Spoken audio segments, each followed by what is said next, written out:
আজকে এখানে যতগুলো মাছ পাবো সব কটা বাজারে বিক্রি করব না।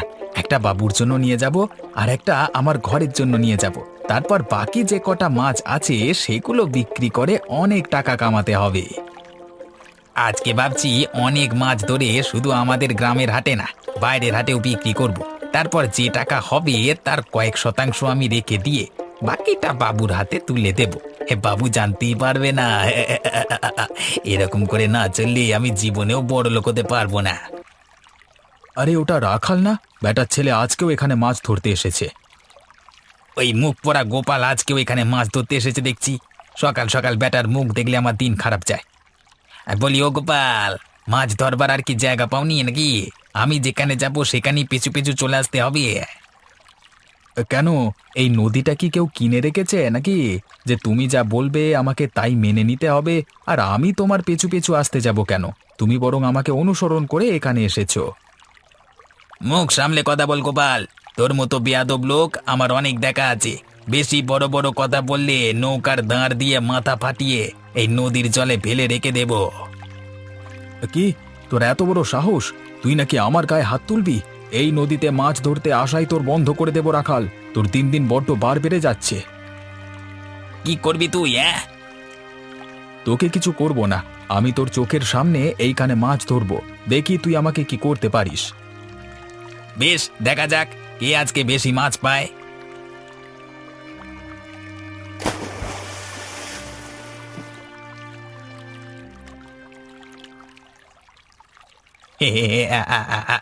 পাবে না পাবে না, মাছ ধরবার জন্য হাত চাই কিনা, যে সে তো আর ইলিশ মাছ ধরতে পারবে না।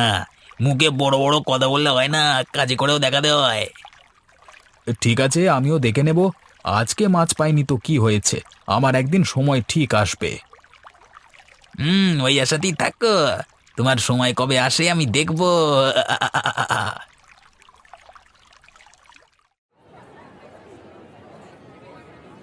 বলিস কিরে গোপাল, ওই কালীপদর লোকের এত সাহস যে তোকে মারবার পর্যন্ত হুমকি দেয়? তাহলে আর বলছি কি বাবু, ওর জ্বালাতেই তো আজকে নদীতে ভালো করে ইলিশ মাছ ধরতে পারলাম না। কালীপদর ওই চেলাটার নাম কি রে? ওর নাম রাখাল। ওই রাখাল এত বড় বেয়াদব, বলে নাকি তোর বাবু আমার কি করে নেবে দেখে নেব। আমি তো সেই কারণেই নদী থেকে পালিয়ে এলাম। বুঝতে পেরেছি। আমাদের কালীপদ সম্বন্ধে একটা ব্যবস্থা গ্রহণ করতে হবে। যতক্ষণ না ব্যবস্থা গ্রহণ করছি ততক্ষণ ওদের বার বাড়তেই থাকবে। আপনি কি করবেন বাবু? আমরা কি থানায় গিয়ে নালিশ করব? না না, থানায় যাওয়ার প্রয়োজন নেই। প্রথমে আমরা মুখোমুখি দেখা করে ওদিকে একবার সুযোগ দেব। তারপর সেই সুযোগের ব্যবহার যদি ওরা না করে তখন অন্য ব্যবস্থা নেওয়া যাবে। ঠিক আছে বাবু, আমিও আপনার সাথে যাব। না হলে রাখাল নিশ্চয়ই মুখের উপর আপনার কথা অস্বীকার করবে। আরে নদী তো কারো নামে লেখা নয়, যে খুশি সেখানে মাছ ধরতে পারে। তুই তোর মতো ইলিশ মাছ ধর, অন্যজন অন্যের মতো ধরুক, সেটা তো আর কেউ বোঝে না। এখন দেখা যাক কথা বলে কাজ হয় নাকি।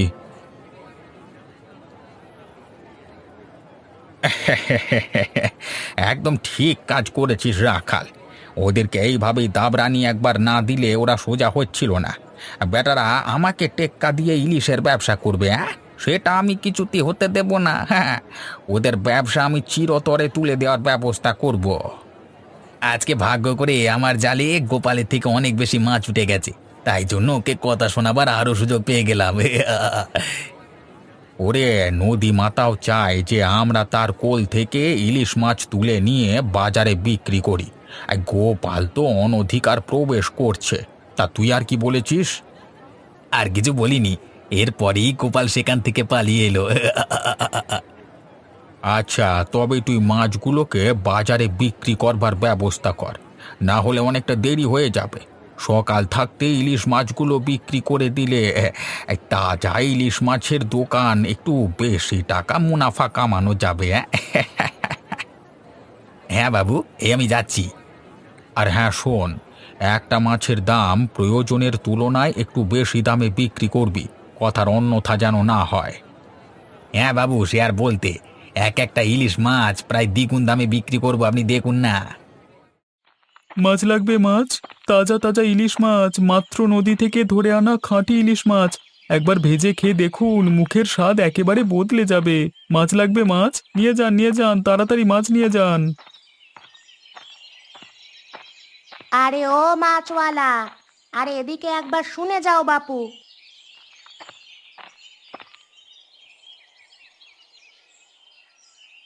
বলুন দিদি ভাই, আপনাকে কোন মাছটা দেব? ছোট নেবেন, মাঝারি নেবেন নাকি বড় পাড়া দেবো? হ্যাঁ, মাছ দেবে পরে, আগে একটা কথা শোনো। পরশুদিন তুমি আমাকে যে কাতলা মাছটা দিয়ে গিয়েছিলে না, সে কাতলা মাছটা খেতে ভালো ছিল না। ওটা কি দেশি কাতলা ছিল না? আগে না দিদি ভাই, দেশি কাতলা মাছ ছিল না ওটা, বরফের মাছ ছিল, তাই জন্যই খেতে হয়তো অন্যরকম লেগেছে। দেখো, তোমাকে আমি বারণ করে দিচ্ছি আজ থেকে, আমাদের ঘরে সব বরফের মাছ আর ওই ওষুধ দিয়ে প্রস্তুত করা মাছ ওঠে না। কেউ খেতে পছন্দ করে না। ওই মাছের কোনো স্বাদ থাকে না।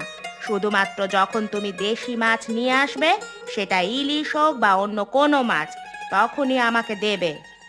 এই কথাটা আপনাকে নিয়ে আমাকে অনেকের কাছ থেকে শুনতে হলো, তাই জন্যই তো আজ থেকে বরফের মাছ নিয়ে আসা বন্ধ করে দিয়েছি। আজকে থেকে শুধুমাত্র নদীর মাছ নিয়ে আসবো। এই আজকে যেমন ইলিশ মাছ নিয়ে এসেছি।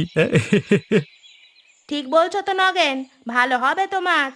দেখো, আজকে যদি ভালো না হয়, তাহলে কিন্তু আর কোনোদিন তোমার কাছ থেকে মাছ কিনবো না, এই বলে দিলাম। দরকার হলে আমি নিজে বাজার থেকে গিয়ে মাছ কিনে আনবো। আরে দিদি ভাই, তুমি রাগ করছো কেন? আমি তো তোমাকে বলেছি যে আর আমি বরফের মাছ আনবো না। শোনো, তুমি বরং এই মাঝারি ইলিশ মাছটা ঘরে নিয়ে গিয়ে দেখো, আশা করছি খেতে ভালো লাগবে। ঠিক আছে, তবে দিয়ে দাও। তুমি যখন এত করে বলছো, তখন একবার খেয়েই দেখি কেমন খেতে হয়। হ্যাঁ দিদি ভাই, দিচ্ছি।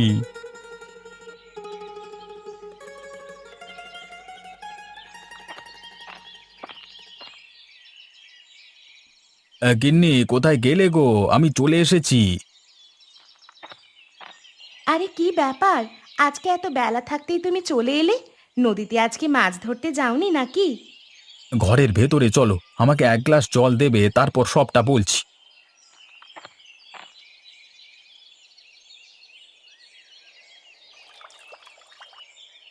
হ্যাঁ বাবারে, এতক্ষণে বুকটা একটু জোরালো। সে কখন থেকে জল না খেয়ে আছি।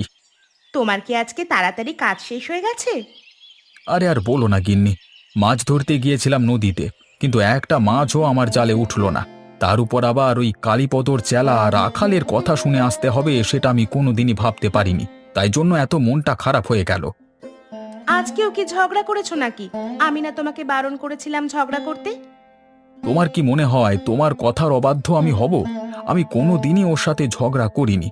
রাখাল আমাকে অনেক উল্টোপাল্টা কথা বলেছে আজকে, কিন্তু আমি তার কোনো কথার উত্তর দিইনি। ভাবলাম বেশি বেশি মাছ ধরে ওকে দেখিয়ে দেব, কিন্তু সেটাও আজকে ভাগ্যে জুটল না। সেই কারণেই মনটা একটু খারাপ। আজকে তোমার জালে মাছ ওঠেনি তো কি হয়েছে? অন্য কোনো দিন নিশ্চয়ই উঠবে। সে নিয়ে তুমি চিন্তা করো না। তবে ওই রাখালের সাথে বেশি কথা কাটাকাটি করো না। তাহলে দেখবে তোমার নিজের কাজে অনেক ক্ষতি হয়ে যাবে। সেটাই তো হচ্ছে গিন্নি, কিন্তু কতদিন আর চুপ করে থাকা যায় বলো তো? যতদিন না ওরা বিপদে পড়ে তোমার কাছে কোনো রকম সাহায্য চাইছে, ততদিন তোমাদের চুপ করে থাকতে হবে। কালকে আমি আর অবিনাশবাবু এই বিষয়ে কথা বলতে কালীপদবাবুর কাছে একবার যাব। তাকে গিয়ে এই বিষয়গুলো জানিয়ে আসব। দেখি তিনি কিছু ব্যবস্থা নেন কিনা। তোমার কি মনে হয়, কালীপদবাবুর অনুমতি ছাড়া রাখাল কি তোমাদের ওপর এমনভাবে চড়াও হতে পারে? যাও, কালকে গিয়ে কথা বলে দেখো। দেখ রাখাল, আমি তোর সাথে কোনো রকম কথা বাড়াতে চাই না। এই নদী তো কারোর একার নয়। তুই তোর মতো মাছ ধর, আমি আমার মতো মাছ ধরি। তবে রে বেটা, মুখে বড্ড বড় বড় কথা হচ্ছে না তোকে আজকে। এটা তুই কি করলি রাখাল? তোর মনে এত হিংসা যে তুই শেষ পর্যন্ত আমার মাথা ফাটিয়ে দিলি।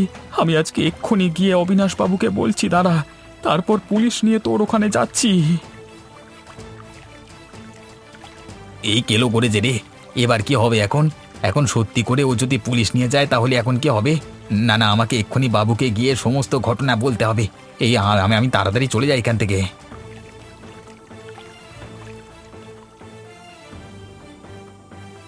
কি গোপাল, কি হয়েছে তোর? এমন করে মাথা ফাটলো কি করে? ওই রাখাল আমার মাথা ফাটিয়ে দিয়েছে মেরে। আমি ওকে কিছুই বলিনি। ও শুধু শুধুই আমার পেছনে লাগলো আর আমার মাথাটা ফাটিয়ে দিল। না না, এ তো ভালো কথা নয়। আগে তোর মাথা থেকে রক্ত বন্ধ কর, তারপর তোকে নিয়ে আজই চল হরিপদর কাছে যাব। আজকে ওদের একদিন কি আমার একদিন। এই হলো ঘটনা। এখন আপনি আমাকে উদ্ধার করুন বাবু। ওরে তোর কোনো ভয় নাই, আমি আছি তো। তোকে কেউ ধরে নিয়ে যেতে পারবে না। হ্যাঁ, দেখি ওদেরকে আসতে দে না, তারপর আমি দেখছি কি ব্যবস্থা করা যায়। তাহলে দিদি ভাই, এবারের মাছগুলো কেমন ছিল? খেয়ে আরাম পেয়েছেন তো? স্বাদ ভালো ছিল তো? এবারের ইলিশ মাছটা নিয়ে আমার কোনো অভিযোগ নেই। সত্যি, এত সুস্বাদু ইলিশ মাছ আমি আগে কোনো দিন খাইনি। আচ্ছা, একটা কথা বলো তো নগেন, এই মাছগুলো তুমি কোথা থেকে জোগাড় করলে? তুমি কি প্রতিদিন নদীতে গিয়ে মাছ ধরে আনো? না না দিদি ভাই, আমি মাছ ধরে আনতে যাব কেন? অবিনাশবাবুর আড়ত আছে, সেখান থেকেই এই ভালো মাছগুলো কিনে এনে আমি আপনাদের কাছে বিক্রি করি। আমারও কিছুটা লাভ হয়ে যায় আর আপনাদের উপকার হয়। সেটা তো বটেই। আচ্ছা, আজকে কি তুমি মাছ এনেছো? আজকে অবিনাশবাবুর আড়তে তেমন মাছ আসেনি, তাই জন্য আমি কালীপদদার আড়ত থেকে মাছগুলো কিনে এনেছি। দেখুন না আজকের মাছগুলো খেয়ে কেমন। আরে, এই মাছগুলো তো কেমন বাসি বাসি মনে হচ্ছে। তুমি কি দেখে নাওনি মাছগুলো? আসলে আমারও সেটাই মনে হয়েছিল, কিন্তু কালীপদবাবু আমাকে জোর করে মাছগুলো দিলেন, তাই আমি নিতে বাধ্য হলাম। এটা আবার কোনো কথা হলো? তুমি এক্ষুনি যাও, এই মাছগুলো ফেরত দিয়ে তুমি টাকা নিয়ে এসো, না হলে যে তোমার অনেক বড় লস হয়ে যাবে। আসলে আমি খুব একটা ঝগড়াঝাঁটি করতে পারি না তো, তাই জন্য কালীপদবাবু আমাকে এক প্রকার জোর করেই মাছগুলো গুছিয়ে দিয়েছে। বেশি কথা বলতে গেলেই আবার মার খাবো, কি দরকার? মার খাবে কেন? ওদের এত বড় সাহস যে তোমাকে বাজে মাছ দিয়ে টাকা নিয়ে আবার তোমাকেই ভয় দেখাবে? তাহলে আর বলছি কি, আজকে গোপালদার তো মেরে মাথা ফাটিয়ে দিয়েছে কালীপদ তার লোক ওই রাখাল। এখন দেখো কি হয়।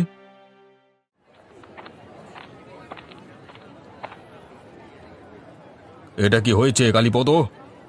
ওই কি হয়েছে? ও, এই যে গোপাল। আর কি হয়েছে তোমার গোপাল? তোমার মাথায় ব্যান্ডেজ বাঁধা কেন? তোমার লোক রাখাল মাছ ধরতে গিয়ে আজকে মেরে গোপালের মাথা ফাটিয়ে দিয়েছে। ওই সেরকম তো আমি কিছু শুনিনি। তুমি আমার লোকের নামে মিথ্যে অপবাদ দিচ্ছ কেন গো? আমরা শুধু শুধু মিথ্যে কথা বলতে যাব কেন? আপনি দেখতে পাচ্ছেন না আমার মাথা ফেটে রক্ত বেরিয়েছে, তাই জন্য আমি মাথায় ব্যান্ডেজ বেঁধেছি। হ্যাঁ, দেখতে পাবো না কেন, কিন্তু এই কাজ যে আমার লোক রাখাল করেছে তার কি প্রমাণ আছে? শুধু শুধু আমার বদনাম করবার চেষ্টা। তোর বদনাম করে আমি কি পাবো কালীপদ? কেন? আমার ব্যবসা বন্ধ করে দিয়ে তুই তোর নিজের ব্যবসার উন্নতি করতে চাস? আমি কি সেটা জানি না? আমি তোর সমস্ত পরিকল্পনা খুব ভালো করেই জানি। ব্যবসার কথা আলাদা, কিন্তু এইভাবে মানুষের মধ্যে দ্বন্দ্ব লাগানো ঠিক নয়। রাখালকে এক্ষুনি ডাক, গোপালের কাছে ক্ষমা চাইতে বল, আর গোপালের চিকিৎসার যা খরচ হয়েছে তোকে এক্ষুনি দিতে হবে। মগের মুলুক পেয়েছিস নাকি? যা খুশি তাই করে বেড়াবি? এই, তোদের কাছে কোনো প্রমাণ আছে? যদি প্রমাণ না থাকে তাহলে ক্ষমা চাইবার কোনো প্রশ্নই ওঠে না। আর তোর লোক কোথায় পড়ে মাথা ফাটিয়েছে, আর এখন তার খরচ আমাকে দিতে হবে, তাই না? দম থাকলে যা, থানায় আমার নামে অভিযোগ করকে যা। হ্যাঁ, কোনো প্রমাণ আমার কাছে নেই, তবে একটা কথা মনে রাখবেন, ধর্মের কল বাতাসে নড়ে। আপনিও যেদিন বিপদে পড়বেন সেদিন দেখবেন কেমন মজা। চলুন অবিনাশবাবু, এদের এখানে থাকবার আর কোনো মানে হয় না। আরে যা যা, তোর মতো কত দেখলাম, শুধু মুখে বড় বড় কথা।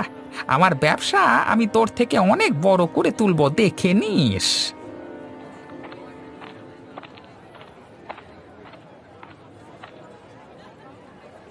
কালীপদদা, একটা কথা ছিল তোমার সাথে। যা বলবি তাড়াতাড়ি বলে এখান থেকে চলে যা, আমার মাথাটা আজকে এমনিতেই গরম আছে। দাদা, আজকে সকালে যে মাছগুলো নিয়ে গেলাম তার সবকটাই পচা বেরিয়েছে। কেউ একটা মাছও কিনতে চায়নি। শেষকালে আমাকে সব মাছ জলে ফেলে দিতে হলো। আমার তো সারাদিন আজকে লস গেল দাদা। তাতে আমি কি করব? তুই মাছ নেবার সময় দেখে নিসনি কেন? বেলা করে মাছ নিলে তো এমন পচাই হয়ে যাবে। আমি তো মাছ কিনতে চাইনি দাদা, প্রথমেই তো বারণ করেছিলাম। আপনি তো বললেন যে আমি নাকি মাছের বিশেষ কিছু বুঝি না, সেই কারণেই তো আমি। মিথ্যে কথা একদম বলবি না নগেন। আজকে সারা দিনটা দেখছি আমার এখানে মিথ্যেবাদী লোকের আনাগোনা বেরিয়ে চলেছে। হ্যাঁ, আমাকে মিথ্যেবাদী বলবেন না দাদা, আমি তো আপনাকে টাকা দিয়ে মাছগুলো কিনে নিয়ে গেলাম। আজকে সকালের ঘটনা আপনি অস্বীকার করছেন কেন? এই মুখে মুখে তর্ক করবি না বলে দিলাম। তোর মতো বদমাইশ লোককে মাছ দেওয়ার চেয়ে না দেওয়া অনেক ভালো ছিল। বেরো বেরো, এখান থেকে বেরিয়ে যা, দূর হ। আমি এতদিন অবিনাশবাবুর কাছ থেকে মাছ নিচ্ছিলাম, কোনোদিন অবিনাশবাবু আমার সাথে এমন খারাপ ব্যবহার করেননি, আর খারাপ মাছ তো কোনোদিন আমাকে দেননি। তাহলে তোর অবিনাশ বাবুর কাছ থেকেই মাছ নিতে পারতিস তো। আজকে আমার কাছে শুধু শুধু এলি কি জন্য? হ্যাঁ, আপনার লোক রাখাল তো অবিনাশবাবুর লোকের মাথা পাঠিয়ে দিয়েছে মেরে, তাই জন্যই তো তারা আজকে মাছ ধরতে পারেনি। আর একটা কথা তোর মুখ থেকে শুনতে চাই না। বেরো, এখান থেকে বেরিয়ে যা। বেটা শয়তানের দল, এ সবাই মিলে আমার ব্যবসাটাকে বন্ধ করবার ধান্দা করছিস না? কি ভেবেছিস আমি কিছু বুঝি না? তুমি যদি লোকের প্রতি সন্দেহটা বন্ধ করে ভালো মাছ বেচতে পারো, তাহলে তোমার ব্যবসা এমনি উন্নতি করবে। সেদিনও তো আমাকে বরফের মাছগুলো। চুপ, বেরো এখান থেকে।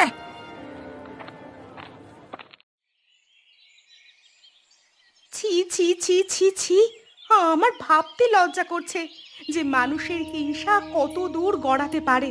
শেষে কিনা ও তোমার উপর আক্রমণ করে তোমার মাথাটাই ফাটিয়ে দিল। আমি বিশ্বাস করতে পারছি না। এখন মনে হচ্ছে তোমাকে চুপ করিয়ে রেখে আমিই ভুল করেছি। না গিন্নি, তুমি ঠিক কথাই বলেছিলে গো। চুপ করেছিলাম বলেই আজকে শুধু মাথাটা ফাটিয়েছে। জানি না বেশি দ্বন্দ্ব লাগলে কি না কি করে বসতো আবার। আমার খুব ভয় করছে গো, তুমি বরং আর মাছ ধরতে যেও না। বাবুও সে কথাই বলল, কিন্তু জানো গিন্নি, ওপরওয়ালা বলে একটা জিনিস আছে। তিনি নিশ্চয়ই সবকিছু দেখছেন। তিনি সঠিক সময়ে সকলের পাপের জবাব ঠিকই দিয়ে দেবেন। আমিও সেটাই বিশ্বাস করি, কিন্তু তবুও তুমি ওই রাখালের থেকে সাবধানে থেকো। লোকটা একদমই ভালো লোক নয়। বাড়িতে কেউ আছো বাবা? দয়া করে একটু বেরিয়ে আসবে, আমার খুব জল তেষ্টা পেয়েছে। একটু জল দিয়ে যাও না গো বাবা। বাইরে কি এসেছে দেখো, জল চাইছে মনে হচ্ছে। আচ্ছা, আমি যাচ্ছি এক্ষুনি, তুমি বিশ্রাম নাও। এই নিন বুড়িমা, জল নিন।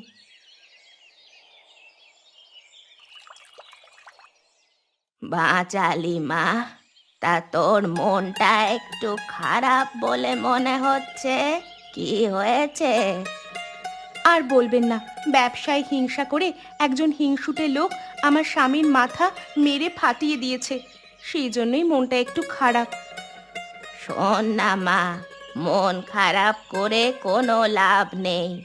একদিন না একদিন ঠিক দিন আসবে, তখন দেখবি ওই লোকেরই তোর স্বামীকে দরকার পড়বে।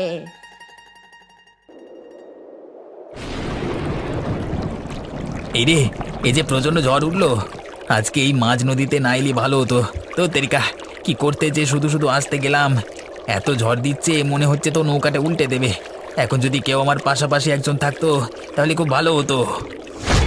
এই যা, আরে আরে বাঁচাও বাঁচাও, কি কোথায় আছো? বাঁচাও, আমি যে ডুবে যাব না হলে, দয়া করে আমাকে বাঁচাও। এ কি শুনলাম কালীপদ, তোমার মাছুরে রাখাল নাকি কালকে দুর্যোগের কবলে পড়ে নদীর জলের সাথে ভেসে গেছে?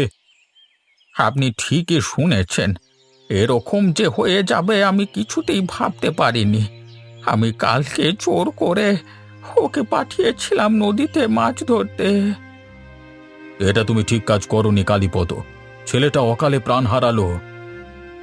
গোপাল, তুমি তো ওকে বাঁচাতে পারতে।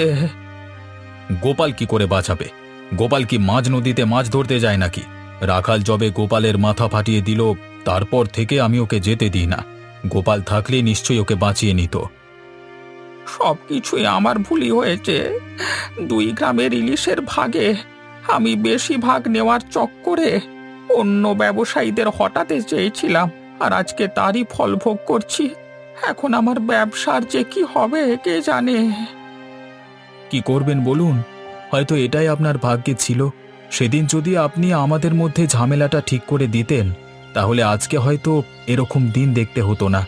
আমি প্রাণ দিয়ে হলেও ওই বিপদের দুর্যোগের হাত থেকে রাখালকে বাঁচিয়ে নিয়ে আসতাম। আমি কি ঠিক শুনলাম? রাখাল নাকি নগেন, আজ থেকে আমার ব্যবসা বন্ধ হয়ে গেল। সবই আমার পাপের ফল।